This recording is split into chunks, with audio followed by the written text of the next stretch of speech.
Women in the culinary arts. We have two incredible chefs here to share their insights in the food industry. Coming up next on The Leadership Voice.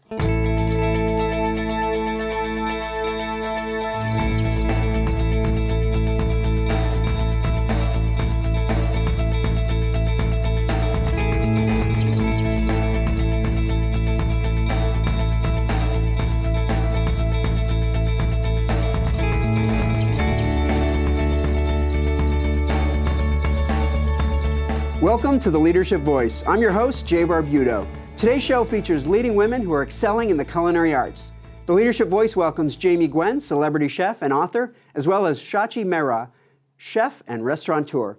We also have a special leadership lesson today being delivered by Professor Adelina Nanlet. So let's start things off with today's quote of the day. Today's quote comes from author and restaurateur David Chang. "We're hoping to succeed. We're okay with failure. We just don't want to land in between." Our first guest today on The Leadership Voice is Chef Jamie Gwen. Jamie Gwen is a celebrity chef and certified sommelier, lifestyle expert and 7-time cookbook author who can be seen stirring up something delicious on television, on the radio, and in print from coast to coast.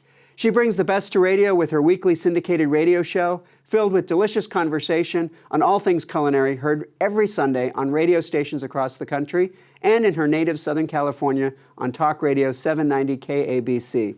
Jamie can be seen on LA's #1 morning show on KTLA, Channel 5, on the Home Shopping Network, and on national television news shows sharing her seasonal lifestyle approach and her passion for food. Most recently, Jamie served as a judge for Fox TV's Master Chef, and her victory on the Food Network's Cutthroat Kitchen proved her culinary aptitude.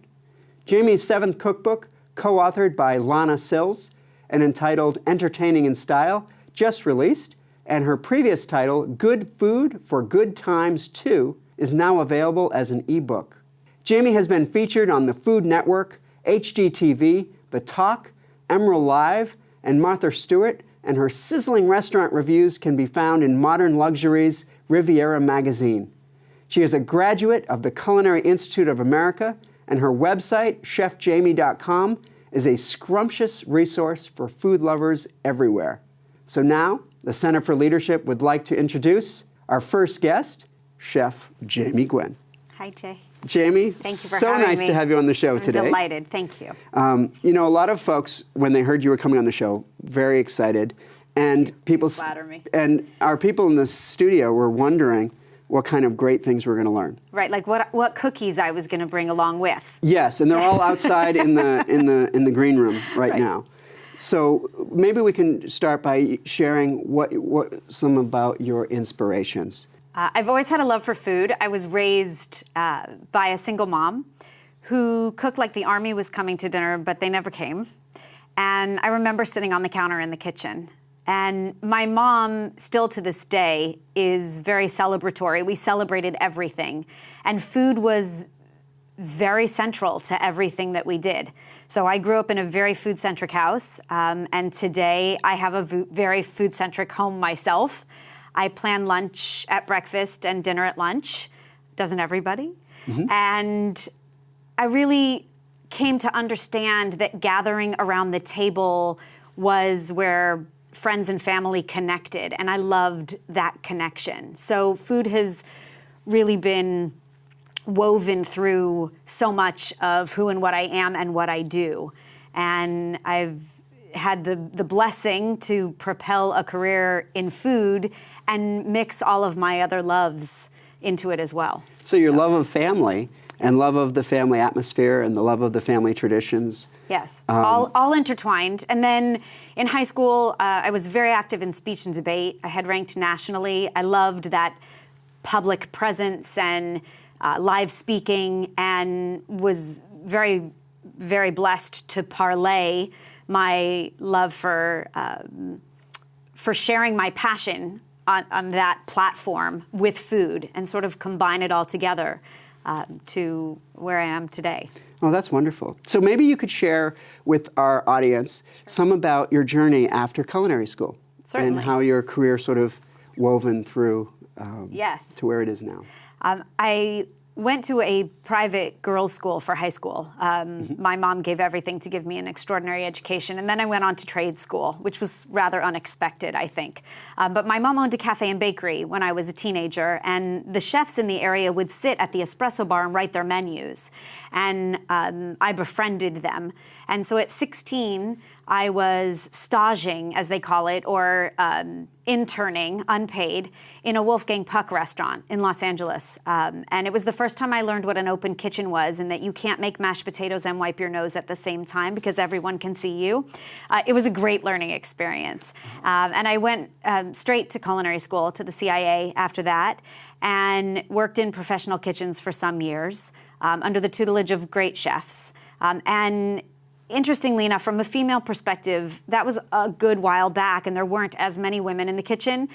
So it was challenging times. I also, at some point, didn't like being behind the door, behind the wall. I wanted that interaction because of the love of personality and conversation and otherwise. So I moved into the dining room, and I really learned all aspects of the restaurants. And I had a very opportunistic experience falling into television, and I was 22 years old, and it was the start of something I'm very grateful for. Oh, that's wonderful. So what would you describe as your breakthrough moment? So we had a neighbor who was in television, and this really is a testament to the fact that networking, as we call it today, and what social media has brought, is really such a strength that we all, I believe, really need to focus on and be mindful of, because it's gotten me a long way. We had a neighbor who was in television, and the Fox Family Channel was launching a new show that was rather new at the time because it was the start of the sort of reality concept. And it was in a house, an actual house that had been built on the back lot at Universal Studios, but they took out all the, everything from the ceiling and so on so that they could run cameras and audio and so on. And they were gonna shoot a television show live, and it was gonna be totally interactive and very creative. So there was a gardening expert, and there was a crafting person, and celebrities would come in, and the dog trainer came, and it just felt like very real life. And they were looking for a chef, a culinary expert. There were 60 of us that were given an opportunity to try out, essentially, and I got my foot in the door because of a friend, a neighbor who knew that I loved to gab in the driveway and that I loved to cook, and I could try combining the two.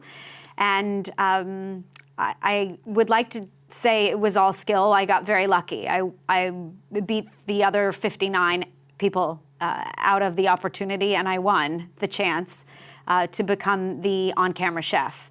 And 2.5 years later, and almost 2,000 recipes, I learned how to execute food on television by being thrown into it. So it was very serendipitous, really. So your big break was on that reality television show. Yes, and called Home and Family. Home and Family. There were very loyal followers, so those that remember it know it they think of it very warmly, I should say. And then what was maybe the highlight after that? After that, I remained in television, and I've had a long run, which I'm very grateful for. But I then found this extraordinary multimedia platform that existed as well, where you can sit in front of a microphone and wear your bunny slippers and talk about what you love on the radio. And that too was an opportunity that through sheer persistence came to be. I would say throughout my culinary career and my media career, persistence has gotten me most places. When I worked in an externship from culinary school, where you spend 6 months in the middle of culinary school working in a professional kitchen, I wanted to come back home. And I digress, but I called the chef so many times that he finally said to me on the phone, "If I let you come here, will you stop calling me?" And I said, okay. That's a good deal. Yeah, that was my foot in the door. Radio happened the same way. I was persistent. I wanted it, and I worked to hone my skills and was given an opportunity to test on the air. And I loved it. I spent 3 hours taking live phone calls and answering cooking questions and sharing barbecue sauce recipes and interviewing up-and-coming chefs and celebrities. That was the start, really, of the rise of the Food Network, and artisans and experts, and radio became my passion and the channel, no pun intended, that I could share what I loved. So that was really my next big break, and I've been able to propel and continue the two as the business has ebbed and flowed and changed. And it's still about persistence to get where you want to be. Yeah, and it seems like you've hit every form of media. I'm trying. I mean, you've got books, you've got radio, you've got television. And now there is this social media platform that is so paramount, and it's figuring out what the next step is, and that you can't just blog anymore, you have to vlog in video form, that you really have to be progressive. Everything I do, like my new favorite gadget, I have a smoking box, and so you can't just show a still picture of it. But now I have, smoke burgeoning from it, and the kosher salt becomes hickory smoked, and you're actually watching it in live action. And we all crave that now, but it's always that next step of making sure that you're on the cutting edge, or at least aspiring to be, of what the next big thing in media is. So in your career, and your career has taken some wonderful, wonderful turns and some wonderful journeys. Could you not always been easy. Well, that's the part I want to talk about, is the part that maybe, because people must look at Jamie Gwen and think, oh, this is what a wonderful journey. Sure. And certainly it's been a wonderful journey. Yes, but could you talk about some of the challenges you've had to overcome along the way? Certainly. I think we all have challenges, no doubt, in what we do. Mine are unique to me and to the business and the field that I'm in. And as I alluded to, it wasn't always easy being the only female. When I graduated culinary school a long while back, there were 3 years ago. Yeah, just 3.5 now. Yeah. Sure. There were 13 women and 140 that graduated. Today, I would say that it's close to 50-50. In the food world, and I think that's absolutely wonderful. We've come a long way, and we see more equality in it. But I was expected to lift the same great big huge stock pot that anybody else was in the kitchen, and there wasn't as much camaraderie as one would have hoped. There were, physical and emotional and mental challenges all the way through. And today, those challenges still exist. There's a lot more competition in what I believe is every category of business today. So, I'm competing with those younger and maybe more tech savvy than I. And especially in this industry, youth and fresh talent is very prized. I continue to find my way and really hope that there is an appreciation for experience. But those challenges are only stepping stones. And I really believe that there is a next big thing, and I plot a 5-year plan. I'm not getting to it as quickly as I want, but it's still in the 5-year plan. Right. And I think persistence, and I go back to that, is really how you rise above those challenges each and every day. And I think overcoming challenges is really what makes us who we are. Yes. Makes us strong. So imagine, Jamie, if you were talking to a young chef, an aspiring young chef, a person that looks and says, oh, Jamie Gwen, I love what you have achieved. I love what you have accomplished. I want to make it in the culinary industry. What advice would you give a young, aspiring chef? I would say, and this very much applies to your Center for Leadership, which I really admire, and I'm very grateful and proud to be here. I would say that you might suggest the same thing, and maybe no matter what field you're going into. I was very lucky to have very good mentors. And looking back, there are times that I wish I had embraced that more. I had stayed in touch. I had nurtured the relationships and the friendships. But those people who taught me along the way, who set me on my path, who gave good advice, who gave constructive criticism, which is sometimes the hardest part. Yeah. There were years that I never watched myself on tape on TV because I didn't think I wanted to see it, but there's so much to learn from it. Those mentors and those experiences of really learning from what I could improve upon have made me who and what I am, and I would like to say propel my career.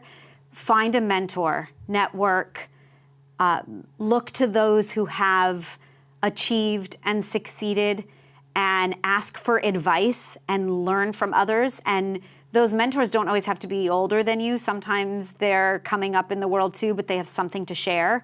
I'm very grateful for time spent in a kitchen with Emeril Lagasse.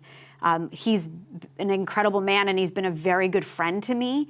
And I've gone to him with, a challenge or a problem, perplexed with something, and his advice has held true to the right path.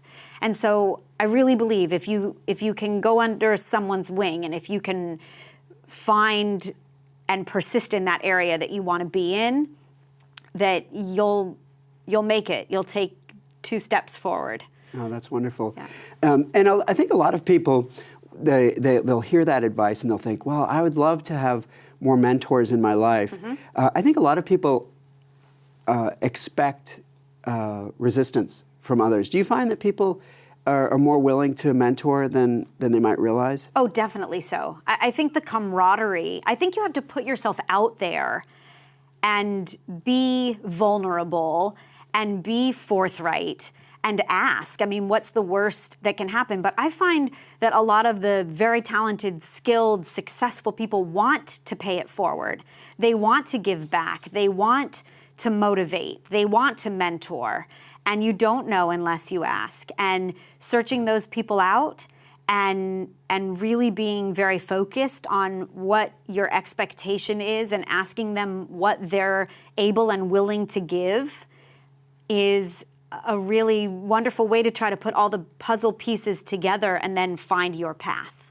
Oh, that's terrific. Well, I want to thank you, Jamie, for being on the show today. Thank you. You've offered some great thoughts and some great wisdom. It's great to hear your story. So I appreciate thank you. it And very you will much. come back on the Thank you, show Jay. in just a few minutes when we do look our forward to Q&A. And now it's time for a featured segment of the Leadership Voice. It's today's Did You Know? Today's Did You Know comes from CNBC.com. In 2016, it was reported that 60% of all new restaurant ventures fail in its first year, and nearly 80% shut their doors for good before they ever celebrate their 5th year in operation. This means that the odds are decidedly stacked against most new restaurants, which is why we have put together today's show to help our viewers increase their chances. It's now time for our Leadership Countdown, where we give our viewers a useful list of key strategies or tips to guide your quest for excellence. Today's Leadership Countdown comes from the Restaurant Business Startup Guide of bplands.com. We bring you 7 must-know tips on how to start a successful restaurant. Number 1, have the right intentions. If you want to make it as a restaurant owner, you have to love what you do. You will invest a lot of time and money, so make sure that starting a restaurant is your passion, not just a business venture you hope will make you money. Number 2, have a solid business plan in place. Your business plan should include a market research, a comprehensive look at your competitors, information on your target audience, an outline of your marketing plan, and a solid financial and budgeting projection. Number 3, choose a great location. With restaurants, location is everything. You need a spot that draws crowds, is easily accessible, and has the potential for growth. Whether you decide to rent space or build from scratch, selecting a location is one of the biggest decisions you will make as an owner. Our 4th tip on how to start a successful restaurant is to test your menu. Approach building your menu like an experiment. You want to get honest feedback from your potential customers about the recipes you plan to use at your restaurant. Number 5, hire essential help. Some restaurant pros advocate for bringing on a manager prior to opening day, but think through your biggest needs. You cannot do it on your own, so great restaurateurs have great people working with them. Number 6, secure funding and manage your cash flow. You may consider 3 pools of money. The first pool is for one-time costs like equipment. The second pool is to cover the restaurant expenses for at least 6 months. And the third pool is to cover your personal bills for at least 6 months. Don't let your restaurant fail because you overlooked the needed cash flow. And finally, our 7th and last tip on how to start a successful restaurant is keep marketing. You cannot solely depend on repeat customers. So you will need to keep your marketing efforts up to keep attracting new customers and make sure that your revenue stream does not thin out. Establish a strong social media presence, try an ad in your local paper, participate in the local fair, or host a small nonprofit get-together at your restaurant to keep marketing your business and attracting new customers. And that, viewers, has been your Leadership Countdown.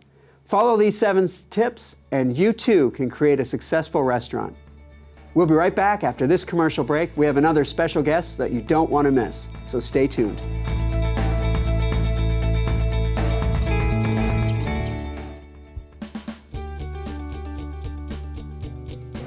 Well, we found here at Honda Center in the Anaheim Ducks that the Center for Leadership brings expertise in doing research, in doing training.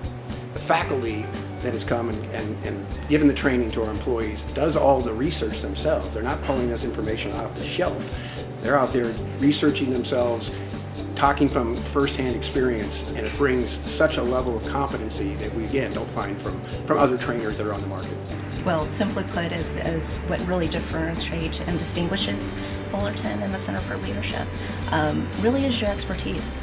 You guys are able to create customized content for our business based on true research. The faculty from Cal State Fullerton, obviously they're professors of their field. They have deep knowledge and research, but also aside from the theory, they really bring in some practical examples and they bring in a lot of interactive activities. The Bringing Learning to Work initiative is our way of meeting the needs of Orange County businesses and communities.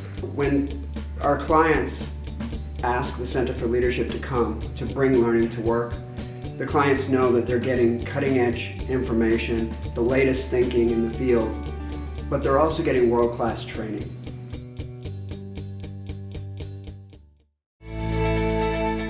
Welcome back to the Leadership Voice. Our next guest today on the Leadership Voice is Shachi Mehra. Chef Mehra has a passion for creating innovative and thoughtful menus that tastefully balance a variety of flavors and make cuisines appealing to a range of tastes. An ardent supporter of local farmers and sustainable practices, she takes great care in sourcing her ingredients. Born in India, her early family experiences helped to develop and shape her love of food and appreciation for balance in flavor and in life. Chef Shachi blends Western and Indian cultures to create artful dishes that successfully marry tradition with modernity. Her professional journey began after meeting Chef Bruce Johnson, hailed by the New York Times as a premier chef. He extended an invitation for her to spend a day prepping in his kitchen at Trap Rock Brewery in New Jersey. It was her first encounter with a professional kitchen, and after only a few hours, she knew she had found her life's passion. She was offered a job on the spot, and she went on to work in pastry and garde-manger for the next year. Chef Shachi has become known for bringing a unique global perspective to her work, which can be attributed to an 8-month culinary journey through India, Japan, and Australia. Upon her return, she went on to sharpen her skills in some of the most demanding kitchens in the country and was named one of the 5 rising stars by Gentry magazine.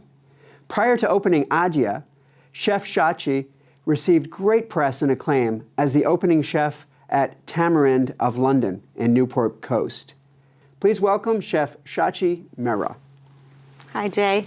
Hi, Shachi. Thank you so much for being on the show today. Thank you so much for having me. I'm really excited to be here. So tell us about your restaurant, ADYA. So ADYA is our restaurant. We have 2 locations. One is in Anaheim in the Packing House. That one's about 3 years old, and the other one's in Irvine at University Town Center. Our focus is on Indian street food. So we do a lot of dishes that are familiar to people that are familiar with Indian street food, and we're also introducing Indian food to people that aren't familiar with it. And one of the reasons we did fast casual for both locations is that we are able to offer something new to people that normally wouldn't necessarily want to have Indian food. So we have a lot of customers, especially at the packing house, that are coming in and have never had Indian food before. So we're able to create an atmosphere and create a space where people feel comfortable ordering Indian food, where they can see what's going on. We have open kitchens in both restaurants. That's really important to me.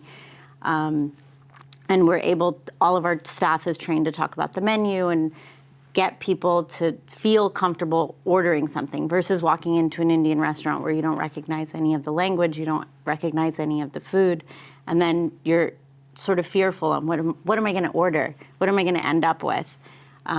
So we also are price conscious. So there is something available for somebody who wants to spend $10 on lunch today or $8. You can get a keema pav, for example, which has been the top 10 sandwiches in Orange County for a couple of years since we opened.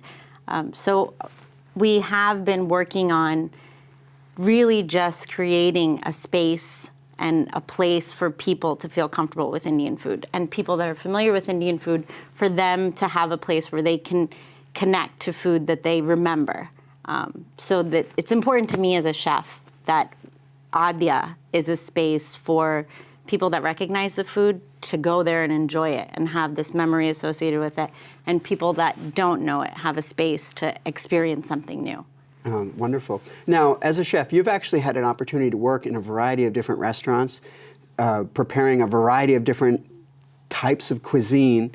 Could you talk about where your identity as a chef comes from? Sure. It is a combination of life experiences and work experiences. Definitely all the kitchens that I have worked in have sort of filled in where I get my what I would call my chef identity. Right. I worked for a guy that screamed a lot. I got in trouble a lot there. There was and is a culture that exists in culinary where it's about screaming and demeaning your cooks and making them do what you need them to do by doing it that way. And then there's another way of doing things, and I worked in another kitchen where we weren't even allowed to talk loudly, so screaming was completely out of the question. Right. And there's worlds of difference in different chefs' kitchens and the way that they run their operations. I mean, it's all very organized, or it should be, in my opinion. But there's music in some kitchens. There isn't music in other kitchens, and there's screaming and whether or not you're smiling. I got in trouble for smiling too much in one of my kitchens that I worked at. So all of these things sort of come together, and I picked and choose, right? You pick and choose what you think works. So for me, and in my kitchen, balance has been always really important. So work and life balance, or like flavor balance. It's really important to me because of the way that I grew up in kitchens, taking pride in what you do and creating a culture where everyone that is there takes pride in their work. They're proud of what they're producing. They're proud to be working here. They're happy to be working. So if somebody shows up to work and they look miserable, I'm concerned. I need to know why you're unhappy to be here today, what's going on. Because I do believe that if you're unhappy, that affects the food you're making. If you're customer facing, which most people are in my kitchen because it's open kitchen, it affects their experience. If you're not happy to talk about what you're talking about, if you're not happy to be here, it affects everything around you. It affects the people you're working with. So smiling is really important in my kitchen. Mm-hmm. Music is something that we have before service, but not during service. But there's a lot of things that just experiences that you kind of put together and piece together your own sort of identity of what things are really important to you. And the culture in my kitchen is very important to me. Oh, that's great. So, so your identity as a chef, in terms of how you like to run a kitchen, has come from being able to work in a variety of different kitchens. What about your identity as a preparer of menus and different recipes? Where does that part of your So all identity of what we do at ADYA is Indian street food based. Right. So a lot of it is stuff that I grew up eating, either at home or on visits to India.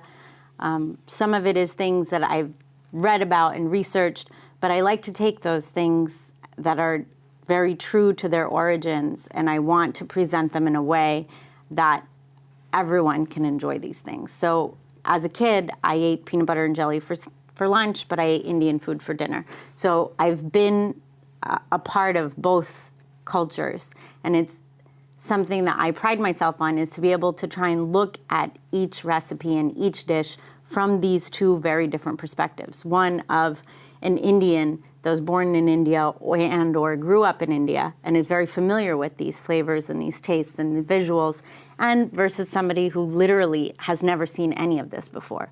And all of the language seems different, and it's a lot of words they don't know or ingredients they don't know. And to be able to have both sides of that spectrum sort of appreciate what I'm doing with food is really important to me. Oh, that's great. So as you think about your experiences and the experiences that you needed to acquire to be able to become a successful restaurant entrepreneur, tell me how did you acquire the experiences?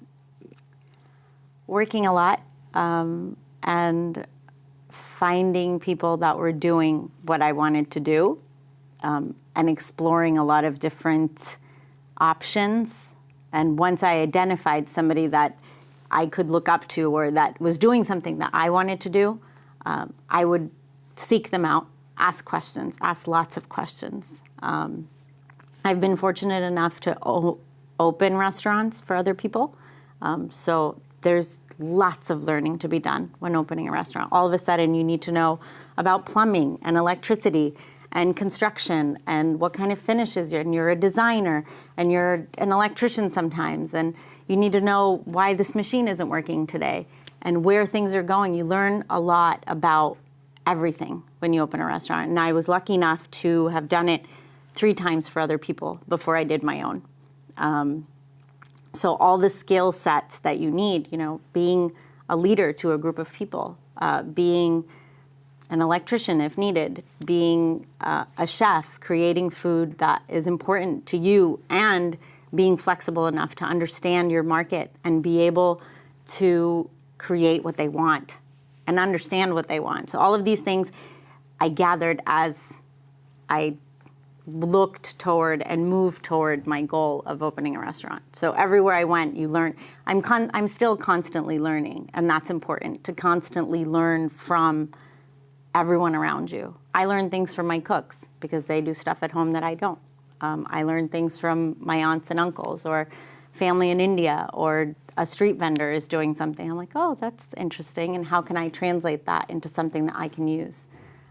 There's always things to be learned on a daily basis. And as long as you're constantly learning, I think you can gather all those skills that you need to open a restaurant. Yeah, the notion of lifelong learning and never thinking we have it all figured out. We see that in a lot of themes and in a lot of other industries, and it seems like it's absolutely true in yours as well. Absolutely. I mean, if you spend a minute thinking you're done and you got it all, I'm sure something will show up that you've never approached before. They say that's the moment you think you have it all figured out, that's when the decline happens. Definitely. I mean, something will happen. There's definitely always something, and especially in restaurants. Yeah. Always. So our last question is actually my favorite question. So imagine if you were talking to a young, aspiring entrepreneur that wants to start a restaurant. They say, I want to start a restaurant. I want it to be successful. I want it to shine and be this great, successful business. What advice would you give a young entrepreneur that wants to start a restaurant? There's several things. One is work hard. You got to work hard for what you want. Be humble. Believe in your product. Know your customer. Communication is so important, just internal customers and external customers. Communication is key. And be flexible. Be flexible is something I learned as we opened restaurants. For example, when ADYA first opened, and this was a huge learning thing for me, the be flexible thing became apparent right away. I didn't have chicken tikka masala on the menu because I thought I'm going to open people's minds up to all these different chicken curries.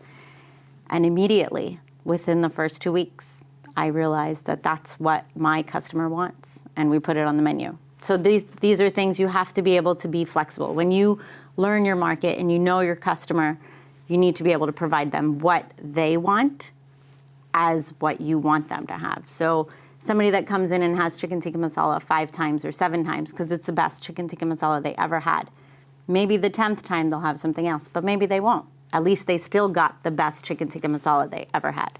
No, And that's wonderful. important to me. I love that. You just described my platinum rule. See, the golden rule is you treat others the way you would want to be treated. The platinum rule is to treat others the way they want to be treated. Perfect. And and so that's one of your advice Yes, for new it is. restaurateurs Absolutely. is to think about your customers and treat them the way they want to be treated, give them what they want.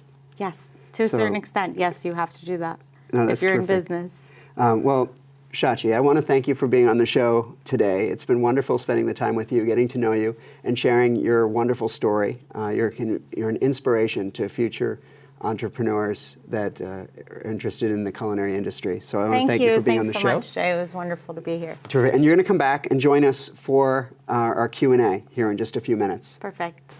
It's now time for the Leadership Voices Leadership Example. This leadership example comes from CBS Los Angeles. Today we present you Orange County's hottest new restaurants. Throughout 2017, new restaurants have been popping up, offering an array of cuisine. So here at the Leadership Voice, we bring you the 12 hottest new restaurants in Orange County, according to cpslocal.com.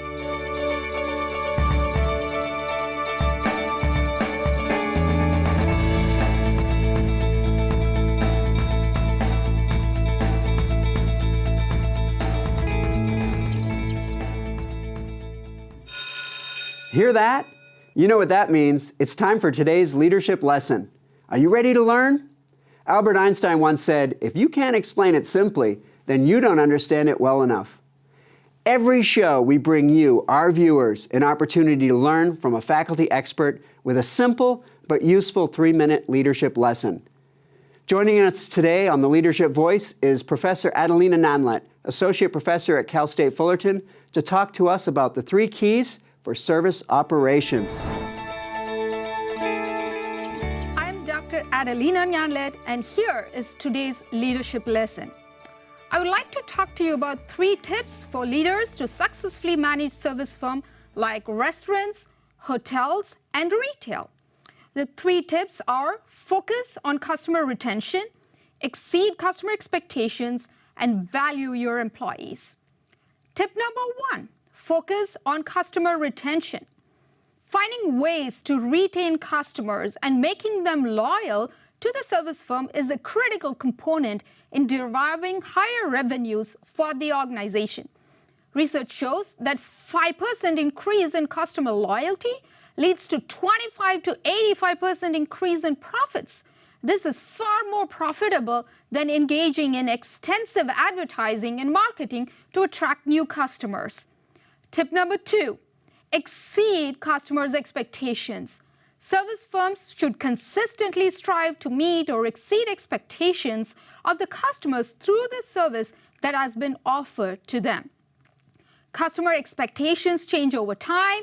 They change because of past experiences, and they change because of reviews from friends and family. Firms that constantly engage in meeting or exceeding such changing customer expectations are considered world-class. Ritz-Carlton hotels provide world-class customer service by training their employees, wherein managers serve their employees in a way that the managers want their employees to serve their customers, with the motto of ladies and gentlemen serving ladies and gentlemen. Tip number 3, value your employees. Employees are the face of the company in a service firm, and therefore need to be valued as an employee and as a team member. For example, Nordstrom uses an inverted pyramid where the frontline employees are provided with greater autonomy and discretion for decision-making with appropriate time and money resources, while managers take on a supportive role as opposed to a typical supervisory role. During the weekly meetings, managers cheer on their employees and convey the culture of proud to be a naughty. In summary, leaders managing service firms should strive for customer retention and loyalty, engage in activities that meet and exceed customer expectation, value their employees to become a world-class service firm. As you can see, leaders in service firm should prioritize their customers and employees above themselves. And I'm Adelina Nyanlet, and this has been today's Leadership Lesson. Thank you, Professor Nyanlet, for sharing your insights on service operations. It's now time for the Leadership Voices Q&A. Do you need some advice? Well, you've come to the right place. Every show we take questions from you, our viewers, and we answer them right here on the show. Today we have 4 questions, and our 2 guests have agreed to stay on and help us answer these questions. So thank you, Jamie, and thank you, Shachi, for helping us with these questions. Our first question comes from Dwan in Fullerton, California, and it's for Shachi. Where do you get your inspiration from your dishes? Everywhere. It could be a dream I had about something. It could be a color I see on my way to work one day. It could be what somebody next to me ate for lunch. I mean, there's a lot of different places and a lot of things. Memories can trigger certain things that I would like to make. It could be talking to somebody on the phone and talking to them about what they're eating or what they're going to eat or a place that they went to, and then taking that and turning it into something new.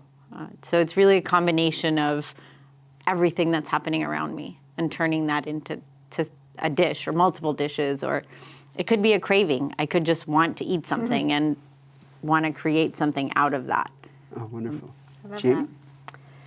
I'm inspired similarly to Shachi by things around me and things I see, and my own culinary experiences outside of my personal kitchen. So oftentimes, you know, I think that flattery in, you know, seeing one of Shachi's dishes, not that I'm mastering Indian food anytime soon, but dining out might spark a memory or an idea or a method by which I want to cook chicken or try a new way. And so it's those experiences rather that I think bring new dishes alive. I spend a lot of time researching and on the internet as well, and I think there's something to learn from everyone. And so my dishes tend to be a hodgepodge of, you know, a bit of my childhood strewn throughout, something more modernized with a flavor that I remember from that last trip to New York and that, you know, restaurant I went to for that one chicken dish that I just had to have, and it all culminates together. Oh, that's wonderful. So our second question is for Jamie Gwen, and it comes from EJ in Cypress, California. EJ asks, how did the rise of social media affect your career? Well, EJ, it's been no doubt a challenge. I think social media and technology today is brilliant, but I believe it's a double-edged sword.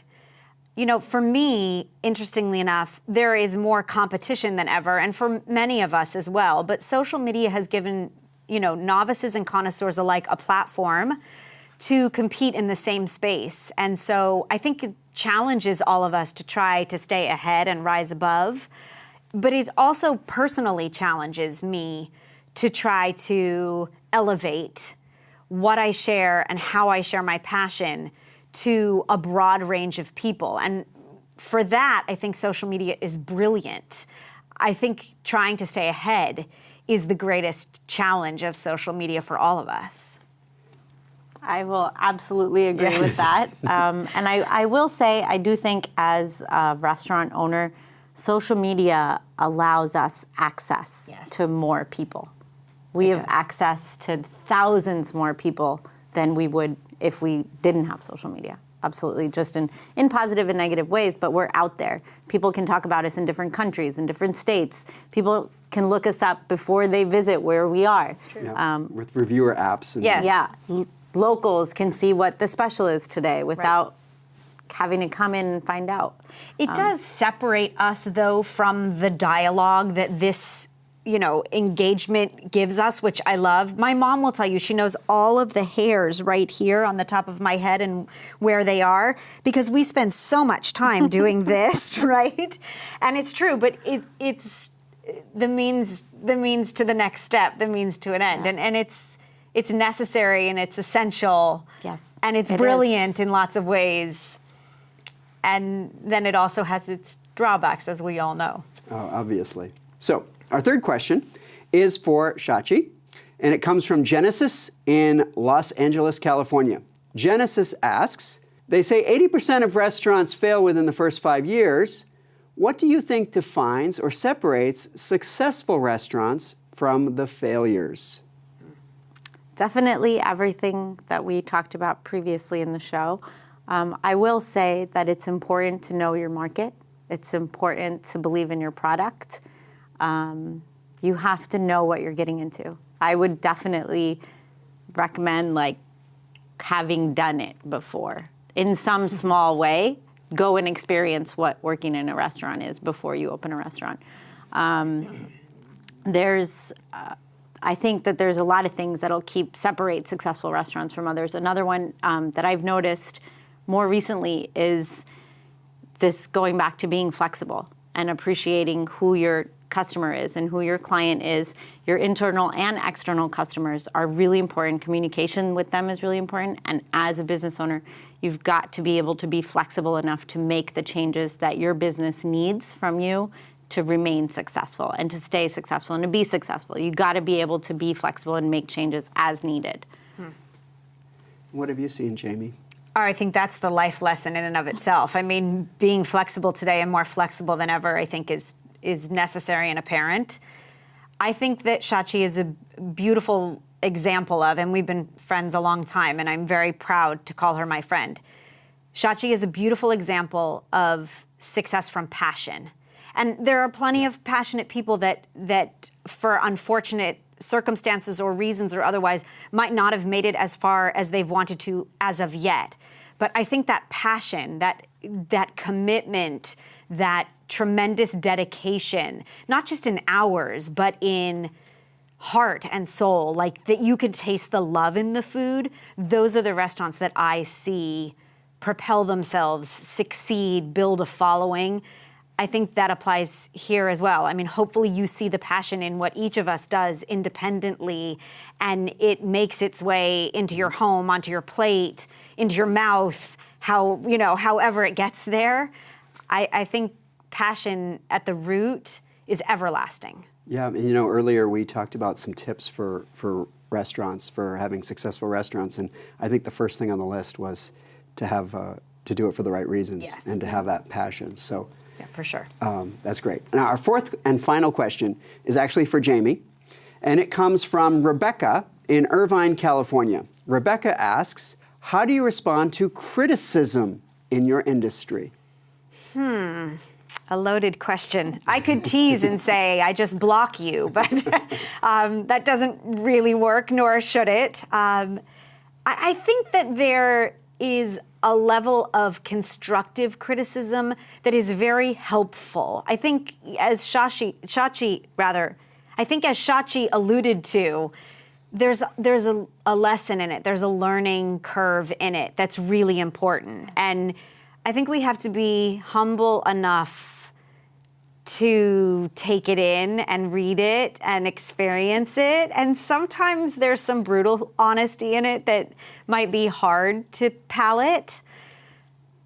But I think if you can see the forest through the trees in it, if you can find the good in it, and maybe there's some spin in there, I mean, that's part of media today, then you can palate it for sure. I think that the criticism out there exists more than ever, and I try to take it with a grain of salt. And I hear plenty of it, and sometimes there's a day I don't want to hear it, and then sometimes I'll embrace it. I think taking it on and trying to learn from it, as you spoke about, is really the most powerful action that we can take. So it sounds like there's a lot of it has to do with your mindset. Oh, definitely so, yes. Of how prepared you are to even receive the information. And how you perceived whatever action it is that's being criticized. If you thought the dish was brilliant and then Right. someone said it was bland, and you're dumbfounded by the fact that it was bland because you know what went into it, literally and figuratively. It's hard to believe. Right. But if you can step aside or respect other people's opinions enough that you might not agree, but you're willing to listen, then there's power in it. That's great. I think that's really important, the ability to agree to disagree. Yes. To take somebody's criticism for something like, this dish didn't have enough salt for me, because food is so personal. So there's a lot of very specific criticisms.